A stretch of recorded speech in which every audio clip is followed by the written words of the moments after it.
Assalamualaikum warahmatullahi wabarakatuh. Halo, selamat pagi semuanya. Kami dari kelompok 10 akan mempresentasikan tentang customer service, yaitu yang beranggotakan Arif Maulana, Ardiandra Chelsta, saya sendiri Resa Dwi Maharani, dan Sabila Putri Anggraini. Saya, Resa Dwi Maharani, akan menjelaskan tentang definisi customer service rumah sakit. Customer service berasal dari dua kata, yaitu customer dan service. Customer atau pelanggan adalah setiap orang yang menuntut pemberian jasa perusahaan untuk memenuhi suatu standar kualitas pelayanan tertentu, sehingga dapat memberi pengaruh pada performansi atau performance pemberi jasa perusahaan tersebut. Jadi, customer service adalah setiap kegiatan yang diperuntukkan atau ditujukan untuk memberikan kepuasan pelanggan melalui pelayanan dapat memenuhi keinginan dan kebutuhan pelanggan. Kemudian, ada 4 kebutuhan dasar customer. Yang pertama, kebutuhan untuk dipahami. Jadi, kita sebagai customer service harus mendengarkan secara aktif customer kita, menafsirkannya, mengajukan pertanyaan, memberikan feedback yang positif, dan berempati. Maksudnya yaitu, kita harus memahami apa yang customer inginkan dengan cara menempatkan diri kita seolah-olah di posisi mereka. Seperti itu. Yang kedua adalah kebutuhan untuk merasa diterima, yaitu dengan cara salam, sapa, senyum, sopan, dan santun. 5S. Salam, kita harus memberikan salam kepada customer kita. Sapa, kita harus menyebutkan nama customer kita. Senyum, kita harus tersenyum. Sopan dan santun. Dengan cara seperti itu, customer kita akan merasa diterima oleh kita. Kemudian yang ketiga yaitu kebutuhan untuk merasa penting. Jadi, kita sebagai customer service harus memperlakukan sama pasien yang menggunakan BPJS dan pembayaran tunai. Kita tidak boleh membeda-bedakannya. Misalkan ada pasien yang menggunakan BPJS, kita jadi cuek, kita jadi acuh terhadap mereka. Dan ada pasien yang menggunakan pembayaran tunai, kita jadi tersenyum, jadi baik, jadi ramah. Itu tidak boleh. Jadi kita harus memperlakukan mereka dengan sama. Dengan cara seperti itu, mereka akan merasa penting. Seperti itu. Yang terakhir yaitu kebutuhan akan kenyamanan. Jadi kita harus menyambut customer dengan antusias, menghilangkan kegugupan melalui komunikasi yang bersahabat, menjelaskan tindakan kita dengan tenang, dan menjamin kenyamanannya secara fisik. Terima kasih. Lalu ada macam-macam customer. Customer dibagi menjadi 2, customer internal dan eksternal. Internal adalah orang-orang yang terlibat dalam proses produksi produk atau pelayanan. Eksternal adalah orang-orang di luar organisasi ataupun institusi yang memerlukan produk atau pelayanan. Saya, Ardiandra Chelsta, dari kelompok 10 akan menjelaskan tentang uraian tugas customer service.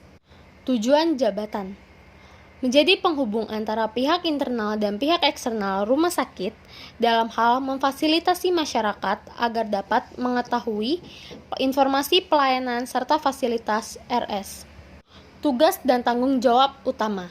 Yang pertama, memberikan informasi berupa fasilitas, jadwal praktek dokter, dan acara-acara kepada pelanggan, baik yang datang langsung melalui telepon maupun sarana komunikasi lain, agar pelanggan mengetahui dan tetap menggunakan fasilitas pelayanan rumah sakit. Yang kedua, sebagai mediasi pelanggan dalam menyampaikan dan menangani keluhan demi memberikan kepuasan terhadap pelanggan terhadap pelayanan. Yang ketiga, menerima seluruh keluhan atau masukan dari pelanggan dan melaporkan kepada supervisor customer service.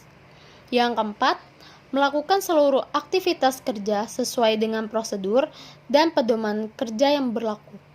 Yang kelima, melakukan kunjungan pada pasien rawat pada 1 hari kerja setelah pasien masuk rawat. Yang terakhir, menghubungi pasien pos rawat inap sesuai dengan klasifikasi pasien follow-up call. Selanjutnya, saya Sabila Putri akan menjelaskan elemen dan training customer service. Elemen-elemen customer service. Menurut Bernard dan Paul, dibagi menjadi 3 elemen, yaitu yang pertama, elemen pratransaksi, yang kedua elemen transaksi, dan yang ketiga elemen post-transaksi. Yang pertama, elemen pratransaksi merupakan penetapan strategi layanan pasien yang akan dijalankan dengan menyediakan catatan tertulis tentang kebijakan pelayanan pasien. Misalnya, bagaimana prosedur pelayanan pendaftaran pasien, administrasi pasien rajal dan ranap, dan lain-lain. Yang kedua, ada elemen transaksi. Merupakan penetapan strategi yang menyangkut pelaksanaan pelayanan pasien. Elemen ini merupakan hasil langsung pada saat pelaksanaan pelayanan kepada pasien. Misalnya, mengatur tingkat persediaan alat kesehatan, peralatan medis, dan lain-lain. Lalu yang ketiga ada elemen post-transaksi, merupakan penetapan prosedur pemberian layanan yang dilakukan untuk menunjang pelayanan kepada pasien. Misalnya melakukan evaluasi pelayanan ataupun mendengarkan keluh kesah pasien. Selanjutnya ada training customer service. Kepuasan customer akan datang jika pelayanan yang diberikan terpenuhi, bahkan melebihi harapan mereka. Customer yang puas mau menjaga hubungan dengan perusahaan dibanding dengan pelanggan yang tidak puas. Karena itu, dibutuhkan pelatihan customer service agar dapat meningkatkan produktivitas, efisiensi, dan efektivitas layanan rumah sakit kepada pelanggan. Dengan adanya pelatihan, diharapkan agar customer service memiliki bekal pengetahuan dan kemampuan untuk yang pertama, berkomunikasi dengan efektif. Yang kedua, memahami keanekaragaman customer. Yang ketiga, mengorganisasikan pelayanan berkualitas. Yang keempat, menangani komplain dengan baik. Dan yang kelima, mengatur komplain sehingga dapat meningkatkan kualitas yang telah ada. Di sini saya akan melanjutkan presentasi dari teman saya. Saya akan menjelaskan tentang etika service excellence di rumah sakit. Yang pertama itu ada penampilan. Penampilan harus diperhatikan oleh semua staf. Penampilan itu meliputi cara berpakaian, berbicara, gerak-gerik, maupun sikap dan perilaku yang dilakukan oleh staf rumah sakit. Yang kedua, perilaku dan sikap. Perilaku dan sikap seorang perawat kadang memiliki sikap dan perilaku yang kurang baik. Padahal perilaku dan sikap mereka dinilai oleh customer. Oleh karena itu, sikap dan perilaku adalah etika yang tidak boleh ditinggalkan. Yang terakhir, berbicara yang sopan.